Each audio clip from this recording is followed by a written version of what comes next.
Hi, and welcome to the final day of the Robot Casserole FLL Camp. My name is Jack. Today we'll be discussing one of my favorite topics, strategy. And we're going to look at this last, strategy will be one of the first things you and your team will discuss once the game is released. We'll take a look on how to analyze an FLL game and how to develop a strategy. We'll also go through different ways you can arrange your table run to be as efficient as possible. First, let's take a look at mission strategy and analysis. Before making a strategy, there are several steps you can take in preparation as a team. One is to set your team goals for the season.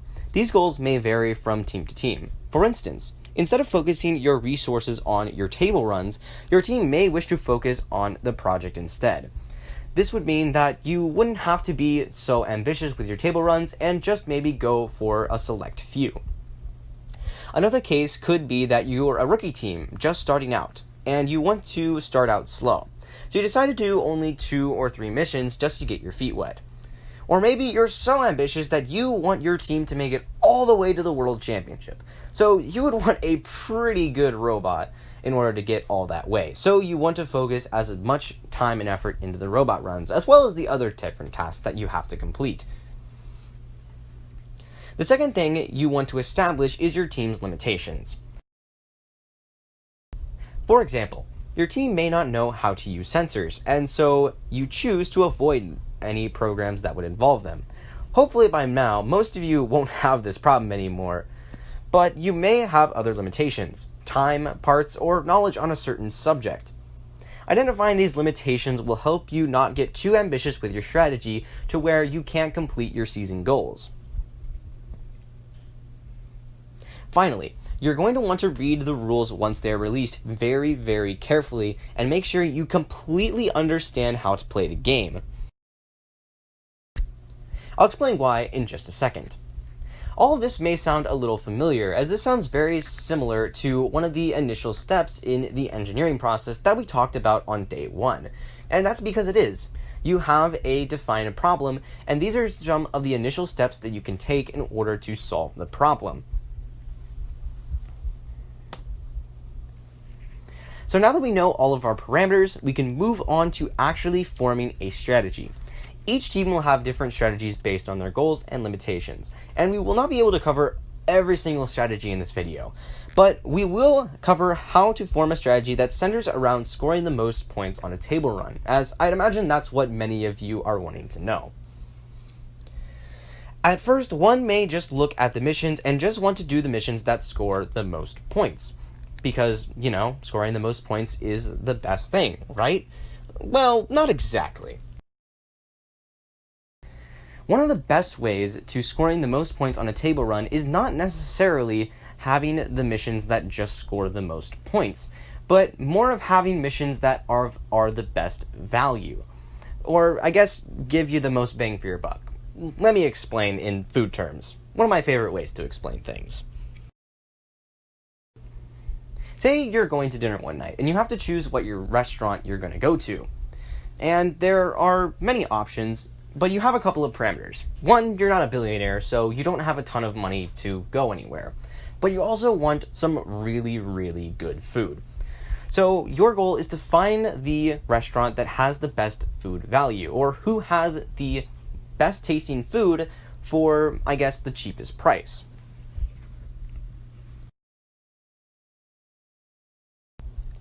You could go to a really fancy steakhouse, which has really, really good food.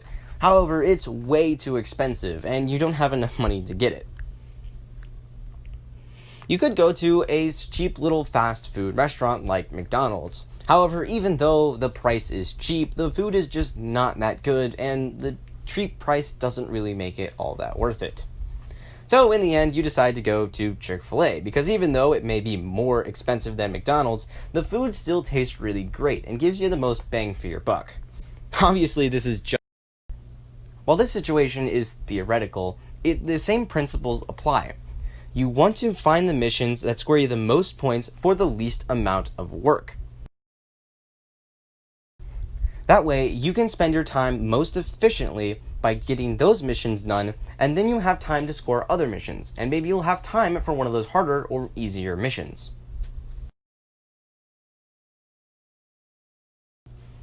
So you may be wondering, how are you going to determine this? And the best way that I have found to determine this is what I like to call the Rusty rating system, named after our mascot Rusty. I'm sure I'm not the first person to come up with this, so feel free to call it whatever you want. The way you give a mission a Rusty rating is you take the total amount of points you can earn on a mission. So, for example, say a mission scores you 21 points. Then you rate it by difficulty. I recommend using a scale of 1 to 5, where 1 is the easiest and 5 is the hardest. However, this works just as well with a scale of 1 to 3, where 1 is the easiest and 3 is the hardest. Once you have these two numbers, go ahead and divide them. You'll go ahead and divide the total amount of points by the difficulty rating you gave the mission. And that number that you get is going to be your Rusty rating. Make sure you write down your results, either on a computer, on a piece of paper, or on a sticky note, and set it right next to that specific mission. Once you have your Rusty rating, you can then rank them from the highest score to the lowest score. The higher the rating is, the more valuable the mission is. This list will give you a list of most valuable missions, and you can use it as a priority list for what missions you want to accomplish. One thing to note about this rating system is that it could possibly change over time.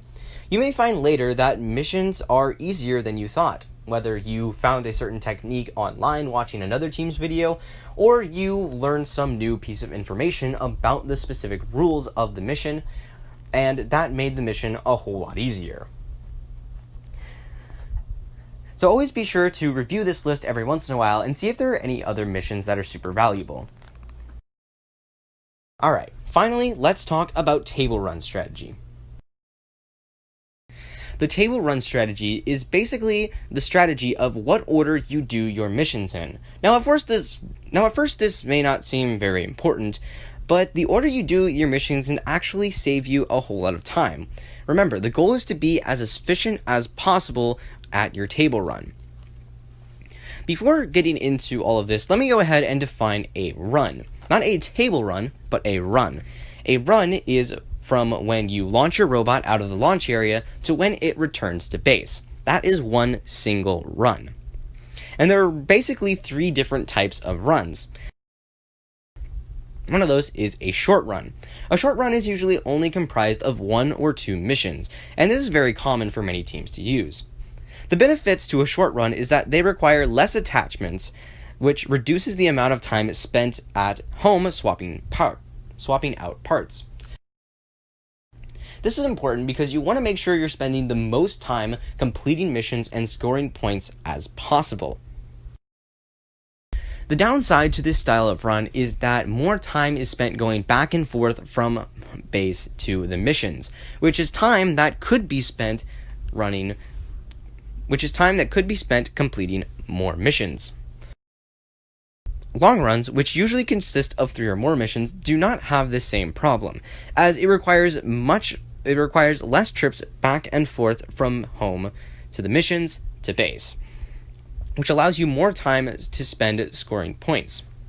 However, the biggest downside, which is basically the opposite of a short run, is that they will require possibly more attachments or possibly more complicated attachments in order to complete all those missions in a long run, which, of course, is taking up more time you could be spent scoring points. While you can choose which run suits you the best, I personally recommend to do moderate runs, which is basically an in-between of short runs and long runs. In this run, you can be anywhere from 2 to 3 missions, which I think is a pretty balanced way to do it.